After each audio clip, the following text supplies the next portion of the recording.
नमस्कार प्यारे बच्चों। इसके पहले वाले ऑडियो में हम लोगों ने पढ़ा मेरे संग की औरतें हैं पाठ। हमने यहाँ तक पढ़ा कि उनकी दादी जो है घर पे गाना हो रहा है, ठीक है। गाँव में बारात है, बारात में सभी लोग आदमी चले गए, तो औरतें जो है रात में अपना नाच गा रही हैं। और उनकी दादी का जो है को नींद नहीं आ रही थी, तो आज उन्होंने दूसरे रूम में सो गई। तो जो जिस रूम में सामान रखा था उस रूम में जो है गया है, उसे पता नहीं था, ठीक है, कि इसमें बुढ़िया सोई हुई है। ठीक, तो कहते हैं कि खैर बुढ़ापा का नींद था, इसलिए जो है नींद थोड़ी सी भी खड़बड़ होती है, थोड़ी सी आहट होती है तो नींद खुल जाती है। ठीक, तो वहाँ तक तो चोर घर में पहुँच गया है और जो है उनकी आहट से उसका नींद भी खुल गया है। अब आगे देखिए क्या कहते हैं। कहती हैं दादी, वो जो है बूढ़ी दादी, कौन? माँ जी ने इत्मीनान से पूछा। उन्होंने चोर से मतलब पूछा कि कौन है।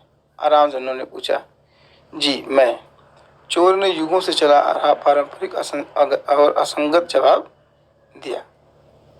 पानी पिला, माँ जी ने कहा। माँ जी ने क्या कहा कि पानी पिला दो। जी मैं। चोर झिझक कर रह गया। चोर कहता है मैं, और झिझक गया कि मतलब उन्होंने मुझे जाना कि मैं चोर हूँ, तभी उन्होंने मुझसे पानी मांग रही है, ठीक है। तो कहता है जी मैं। तब माँ जी ने बिस्तर के बराबर में टटोल कर देख चुकी थी, लोटा खाली था। उन्होंने देखा था कि लोटा खाली है, इसलिए उन्होंने चोर से कहा कि पानी पिलाइए।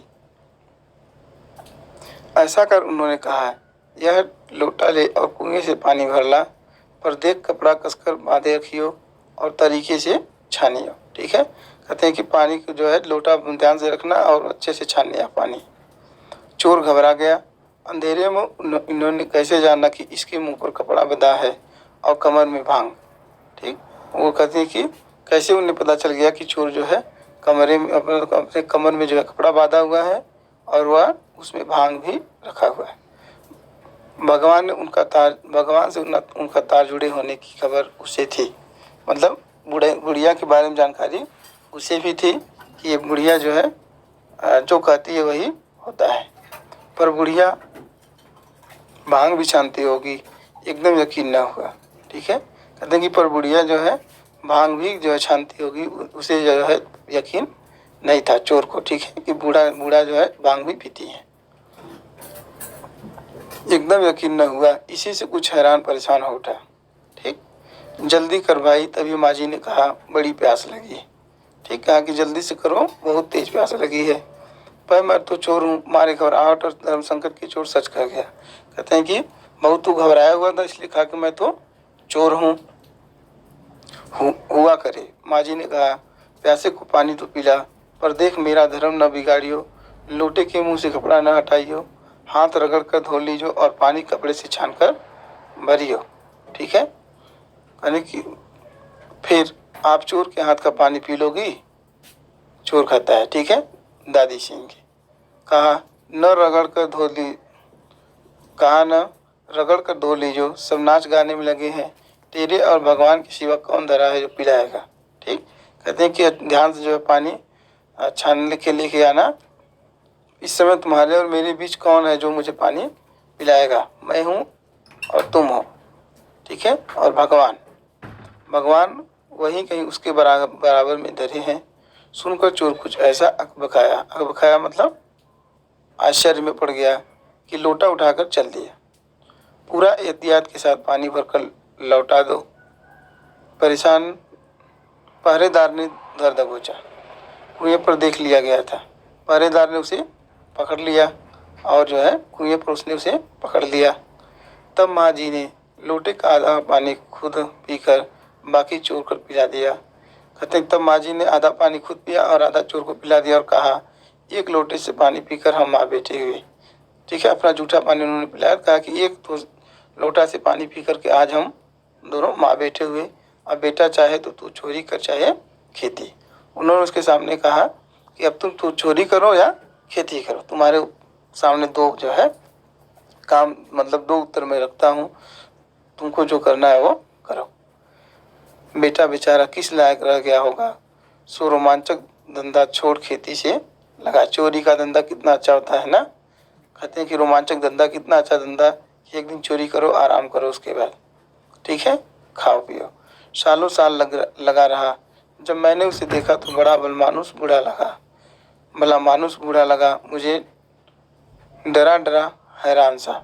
ठीक है, कहते हैं कि लेखिका कहती है कि मैंने जब उसे देखा तो बहुत जो है सज्जन पुरुष लग रहा था और बहुत डरा डरा रहता था और हमेशा हैरान सा रहता था। अब खानदानी विरासत कहिए या जीवाणुओं का प्रकोप, उन दो सन की बूढ़ियों के बीच में अच्छी फंसी। ठीक है, एक तरफ माँ जी के चलते अपने लड़की होने पर कोई हीन भावना मन में नहीं उपजी, दूसरी तरफ नानी के चलते देश की आज़ादी को लेकर नाहक रोमानी ही रही। कहते हैं कि नानी और जो नानी का चरित्र और जो है दादी का चरित्र ऐसा था कि जो है हमें जो है कभी लड़की ही न होने का एहसास नहीं हुआ, और दूसरा हम लोग अपने अपने कार्यों के लिए स्वतंत्र थे, आज़ादी थी हमें। ठीक है,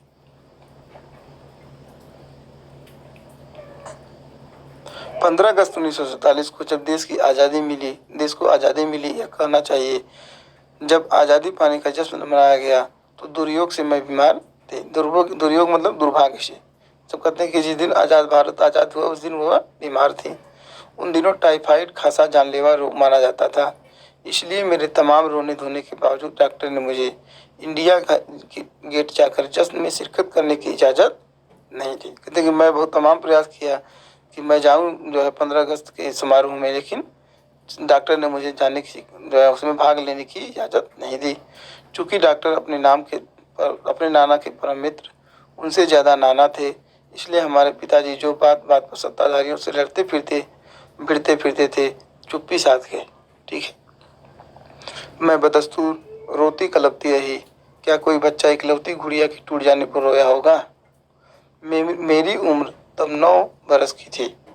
ठीक, इतनी छोटी नहीं कि गुड़िया से पलती और इतनी बड़ी नहीं कि डॉक्टरी तर्क को समझती।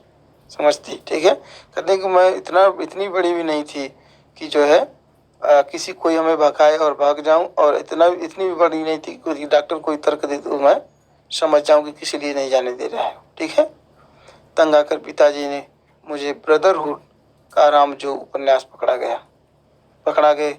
कहते हैं कि तंग जो होकर के पिताजी ने मुझे एक उपन्यास की पुस्तक दी, क्या नाम है, ब्रदर्स का राम जो।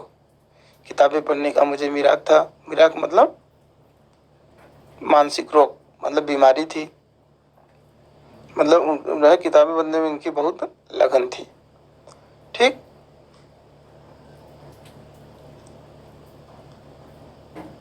सो जब कुछ देर बाद मैंने देखा कि पिताजी को छोड़कर घर के बाकी सब प्राणी पलायन कर चुके थे और पिताजी दूसरे कमरे में बैठे अपनी किताब पढ़ रहे थे, तो रोना धोना छोड़ मैंने भी किताब खोल दी। कहते हैं जब घर के सभी लोग चले गए तो मैं भी रोना धोना छोड़कर किताब पढ़ने लगी।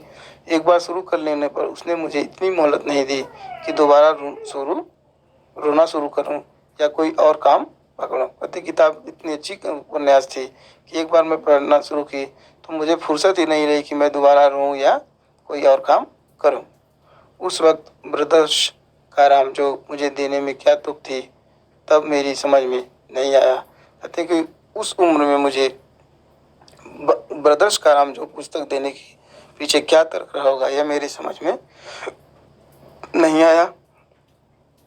किताब कितनी समझ में आई वह अब तक नहीं जानती, क्योंकि उसके बाद इतनी बार पढ़ी कि सारे पाठ आपस में गड्ढ मतलब आपस में मिलजुल गए।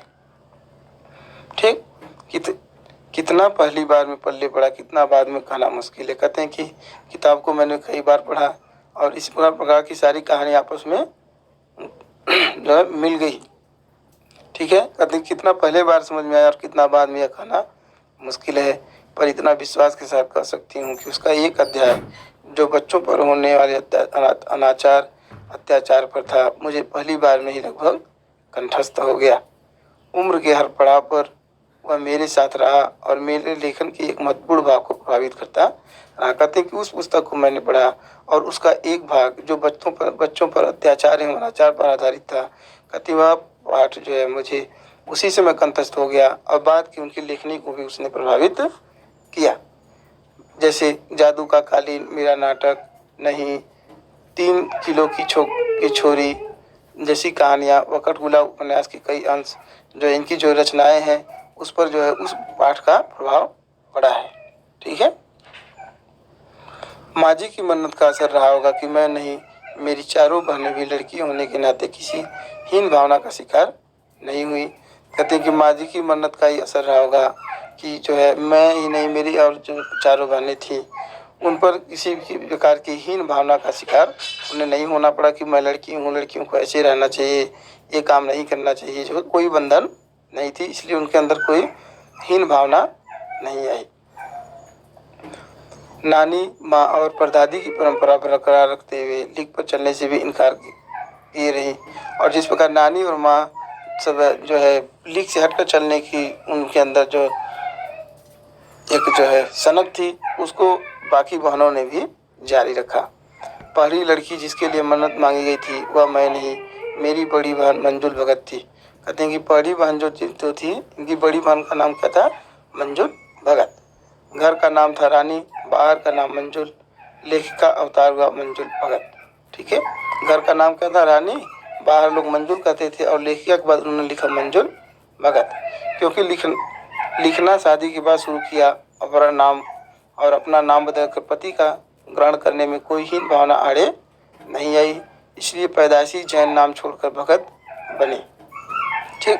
बाद में उन्होंने अपने पति के जो है नाम को भी अपने साथ जोड़ लिया। दूसरे नंबर पर मैं थी, घर का नाम उमा, बाहर का नाम मृदुला। कहते हैं कि मेरा घर का नाम जो है, दूसरे नंबर मैं थी, मेरा घर का नाम जो है उमा था और जो है बाहर का मृदुला। मैंने भी शादी के बाद लिखना शुरू किया, सो बतौर लेखिका नाम चला मृदुला घर। कहते बाद में मैंने भी शादी के बाद अपने नाम के आगे गर्ग लगाया। ठीक। मुझे याद है जब हमने लिखना शुरू किया उससे कुछ पहले नारीवाद का चलन हुआ था। शादी के बाद नाम न बदलने का रिवाज उसी से चलाया था, उसी ने चलाया था। कहते कि बाद में जब हमने लिखना शुरू किया उससे कुछ पहले जो है नारीवाद का चलन लिया, मतलब नारियों ने आंदोलन किया और एक जो है नारियों के प्रति एक आंदोलन चला, वो नारीवाद था। और कहते हैं कि शादी के बाद नाम न बदलने का रिवाज उसी ने चलाया था और उसने आंदोलन चलाया कि स्त्रियों को अपने नाम के आगे जो है पति के नाम नहीं लगाना चाहिए। मनु भंडारी का हवाले देकर हमसे पूछा भी जाता था कि आप लोग इतनी पोंगापंथी घरघुस्सू क्यों हो, नाम क्यों बदला। कहते हैं कि आप लोग इतनी परंपराओं को इतनी मानने वाले क्यों हैं और घर में घुसकर रहने वाले क्यों हैं कि जो है आप लोगों ने अपना नाम बदल दिया। हमारे पास इसका कोई ढंग का जवाब नहीं होता था, अब भी नहीं है, पर नाम बदलने से अपने व्यक्तित्व का कोई नुकसान होते मैंने नहीं देखा। कहते हैं कि लेकिन नाम बदलने से मेरे व्यक्तित्व में कोई नुकसान हुआ हो यह मैंने नहीं देखा। पूछने को तो पिताजी से यह लोग यह भी पूछते थे, 5 बेटियों से आपका मन नहीं भरा जो हर बेटी के 2-2 नाम रख छोड़े हैं। जो मतलब कहने के लोग उनके पिताजी से ये भी पूछते थे कि 5 बेटियां कम थी क्या कि हर बेटी के आप 2-2 नाम रख दिए। मुझसे छोटी बहन का नाम है गौरी और बाहर का नाम चित्रा। वह नहीं लिखती, उसका कहना था वह इसलिए नहीं लिखती क्योंकि घर में कोई पढ़ने वाला भी तो चाहिए। ठीक है। कहते हैं कि वह लेखनी का काम नहीं करती, लिखने का काम नहीं करती। कहती है कि घर में कोई पढ़ने वाला भी जो मतलब सभी लोग पढ़ेंगे तो घर में कोई पढ़ेगा ना, पढ़ने वाला भी होना चाहिए। खैर उसके बाद जब चौथी 5वीं बेटी पैदा हुई तो पिताजी ने इतनी बात जमाने की सुनी कि उनका एक न एक नाम ही रखा। कहते हैं कि बाद में जो जब चौथी और 5वीं बेटी हुई तो पिताजी को लोग इतना बोलते थे कि आप लोगों के पास बेटियां कम थी क्या कि एक बेटी हर बेटी के आप 2-2 नाम रख रहे हैं। तो जो है उन्होंने बात की 2 बेटियों का नाम एक ही रखा, एक नाम रखा, 2 नाम नहीं रखा उन्होंने। एक का नाम था रेणु और दूसरा का नाम था अचला। ठीक। कितनी बहनें थी ये? 5 बहनें। पहली बहन मंजुल भगत, दूसरी है एक खुद मिथिला गर्ग है और तीसरी का नाम क्या है?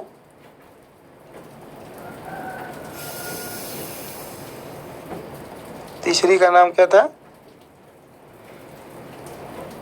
उमा।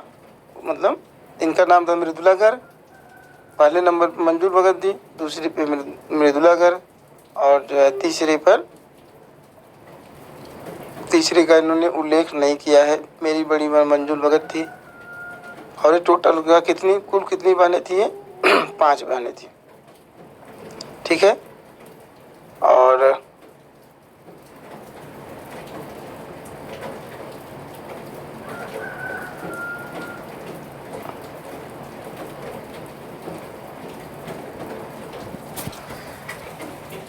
तीसरी बहन इनकी थी, वह नहीं लिखती, उसका नाम था गौरी और चित्रा। ठीक, वह नहीं लिखती, उसका कहना था कि इसलिए नहीं लिखती क्योंकि कोई घर में जो है, खैर उसके बाद चौथी और पांचवी बेटी भी पैदा हुई। ठीक। और जो तीसरी बेटी थी, क्या नाम था तीसरी बहन का? चित्रा था, जो गौरी और चित्रा भी कहते थे। चौथी और पांचवी इनकी बहन थी रेणु और अचला। कहते 5 बहनों के बाद एक भाई हुआ राजीव। मजे की बात है कि बीच की 2 बहनें ही लेखन से बची रही, अचला और राजीव फिर उसमें जा फंसे। कहते हैं कि बीच की 2 बहनें कौन कौन? एक था चित्रा और दूसरा रेणु, ये दोनों बची रही। बाकी जो है, बाकी का जो है 5वीं नंबर की बहन और भाई जो है वो भी लेखनी के क्षेत्र में आ गए। अचला मुझसे 8 साल छोटी है। कहते हैं कि अचला जो थी उनसे 8 साल छोटी थी और वक्त के बदलाव की लाज रखते हुए अंग्रेजी में लिखती है, पर राजीव फिर हिंदी के हवाले। फिर कहते हैं कि मेरा जो भाई है वो हिंदी में लिखने का काम करता है। हम 4 लिखते हैं और तमाम खानदान हमें पढ़ता है। मेरे ससुराल में मुझे कोई नहीं पढ़ता। कहते हैं कि मेरे ससुराल के लोग जो है मेरी रचनाओं को नहीं पढ़ते। इस तथ्य को हजम करने में मुझे काफ़ी वक्त लगा। कहते हैं कि इस तथ्य को जो है, इस बात को हजम करने में मुझे काफ़ी वक्त लगा। फिर उसके फ़ायदे भी नज़र आने लगे। कहते हैं लेकिन उसके बाद में उसके फ़ायदे भी नज़र आए कि मेरे परिवार के लोग ही मेरी रचनाएं क्यों नहीं पढ़ते हैं, तो मुझे क्या फ़ायदा है। कहते हैं कम से कम घर के भीतर तो मुझे हिंदी आलोचना बुद्धि से 2 चार नहीं होना पड़ता है। कहते हैं कि न पढ़ने से फ़ायदा हुआ कि कम से कम घर के लोग तो आलोचना नहीं करते थे। चलिए, आज के पाठ में बस इतना ही। शेष भाग जो है अगले दिन पढ़ाएंगे। नमस्कार।